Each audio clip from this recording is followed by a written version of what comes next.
நெகேமியா 6ஆம் அதிகாரம் 1ஆம் வசனம் முதல் 19ஆம் வசனம் வரை. நான் அலங்கத்தை கட்டி முடித்ததையும் இனி அதிலே திறப்பு ஒன்றும் இல்லை என்பதையும் சன்பல்லாத்தும் தொபியாவும் அரபியனான கேஷேமும் எங்களுக்கு உண்டாயிருந்த மற்ற பகைஞரும் கேள்விப்பட்ட போது, நான் வாசல்களுக்கு இன்னும் கதவு போடாதிருக்கையில் சன்பல்லாத்தும் கேஷேமும் ஆள் அனுப்பி, நாம் ஓனோ பள்ளத்தாக்கில் இருக்கிற கிராமங்கள் ஒன்றில் ஒருவரை ஒருவர் கண்டு பேசுவோம் வாரும் என்று கூப்பிட்டார்கள். அவர்களோவென்றால் எனக்கு பொல்லாப்பு செய்ய நினைத்தார்கள். அப்பொழுது நான் அவர்களிடத்திற்கு ஆட்களை அனுப்பி, நான் பெரிய வேலையை செய்கிறேன், நான் வரக்கூடாது. நான் அந்த வேலையை விட்டு உங்களிடத்தில் வருகிறதினால் அது மினக்கட்டு போவானேன் என்று சொல்ல சொன்னேன். அவர்கள் இந்த பிரகாரமாக 4 தரம் எனக்கு சொல்லி அனுப்பினார்கள். நானும் இந்த பிரகாரமாகவே அவர்களுக்கு மறுமொழி அனுப்பினேன். 5ஆம் தரமும் சன்பல்லாத்து அந்த பிரகாரமாகவே தன் வேலைக்காரனையும் அவன் கையிலே முத்திரை போடாத ஒரு கடிதத்தையும் எனக்கு அனுப்பினான். அதிலே, நீரும் யூதரும் கலகம் பண்ண நினைக்கிறீர்கள் என்றும், அதற்காக நீர் அலங்கத்தை கட்டுகிறீர் என்றும், இவ்விதமாக நீர் அவர்களுக்கு ராஜாவாக போகிறீர் என்றும், யூதாவிலே ஒரு ராஜா இருக்கிறார் என்று உம்மை குறித்து எருசலேமிலே கூறுகிற தீர்க்கதரிசிகளையும் சம்பாதித்தீர் என்றும் புறஜாதிகளுக்குள்ளே பிரஸ்தாபமாய் இருக்கிறது. கஷ்முவும் அப்படி சொல்கிறான். இப்போதும் இந்த செய்தி ராஜாவுக்கு எட்டுமே. ஆகையால் நாம் ஒருவரோடொருவர் ஆலோசனை பண்ணுகிறதற்காக நீர் வரவேண்டும் என்று எழுதியிருந்தது.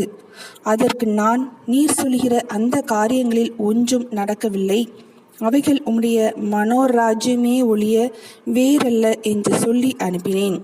அந்த வேலை நடந்தேறாதபடிக்கு எங்கள் கை சலித்து போம் என்று சொல்லி அவர்கள் எல்லாரும் எங்களை பயமுறுத்த பார்த்தார்கள். ஆதலால் தேவனே, நீர் என் கைகளை திடப்படுத்தி அருளும். மெகதாபேலின் குமாரனாகிய தெலாயாவின் மகன் செமாயா தன் வீட்டிலே அடைக்கப்பட்டிருக்கும் போது நான் அவனிடத்தில் போனேன். அப்பொழுது அவன், நாம் இருவருமாய் தேவனுடைய வீடாகிய ஆலயத்துக்குள்ளே போய் தேவாலயத்தின் கதவுகளை பூட்டுவோம் வாரும். உம்மை கொன்று போட வருவார்கள், இரவிலே உம்மை கொன்று போட வருவார்கள் என்றான். அதற்கு நான், என்னை போன்ற மனிதன் ஓடி போவானோ?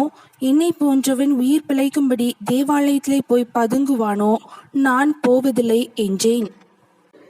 தேவன் அவனை அனுப்பவில்லை என்றும் தொபியாவும் சன்பல்லாத்தும் அவனுக்கு கூலி கொடுத்ததினால் அவன் எனக்கு விரோதமாய் அந்த தீர்க்க தரிசனத்தை சொன்னான் என்றும் அறிந்து கொண்டேன். நான் பயந்து அப்படி செய்து பாவம் கட்டி கொள்கிறதற்கும் என்னை நிந்திக்க தக்க அபகீர்த்திக்கு முகாந்திரம் உண்டாக்குகிறதற்கும் அவனுக்கு கைக்கூலி கொடுத்திருந்தார்கள். என் தேவனே, தொபியாவும் சன்பல்லாத்தும் செய்த இந்த செய்கைகளுக்கு தக்கதாக நீர் அவர்களையும் நொவதியாள் என்னும் தீர்க்க தரிசியானவளையும் எனக்கு பயமுண்டாக பார்த்த மற்ற தீர்க்க தரிசிகளையும் நினைத்து கொள்ளும். அப்படியே அலங்கமானது 52 நாளைக்குள்ளே கட்டப்பட்டு எலூல் மாதம் 25ஆம் தேதியிலே முடிந்தது. எங்கள் பகைஞர் எல்லாரும் அதை கேட்ட போதும் எங்கள் சுற்றுப்புறத்தாராகிய புறஜாதியான அனைவரும் கண்டபோதும் மிகவும் முனையற்று போய் இந்த கிரியை எங்கள் தேவனால் கைகூடி வந்ததென்று அறிந்தார்கள். அந்த நாட்களில் யூதாவிலுள்ள பெரிய மனிதரிடத்திலிருந்து தொபியாவுக்கு போகிறதும் தொபியாவினிடத்தில் இருந்து அவர்களுக்கு வருகிறதுமான கடிதங்கள் அநேகமாய் இருந்தது. அவன் ஆராகின் குமாரனாகிய செகனியாவுக்கு மருமகனாய் இருந்ததும் அல்லாமல் அவன் குமாரனாகிய யோகனான் பெரகியாவின் குமாரனாகிய மெசுல்லாமின் குமார்த்தியை விவாகம் பண்ணியிருந்தபடியாலும் யூதாவில் அநேகர் அவனுக்கு ஆணையிட்டு கொடுத்திருந்தார்கள். அவன் செய்யும் நன்மைகளையும் அவர்கள் எனக்கு முன்பாக விவரித்து என் வார்த்தைகளை அவனுக்கு கொண்டு போவார்கள். தொபியா எனக்கு பயமுண்டாக கடிதங்களை அனுப்புவான். நெகேமியா 6ஆம் அதிகாரம் முடிந்தது.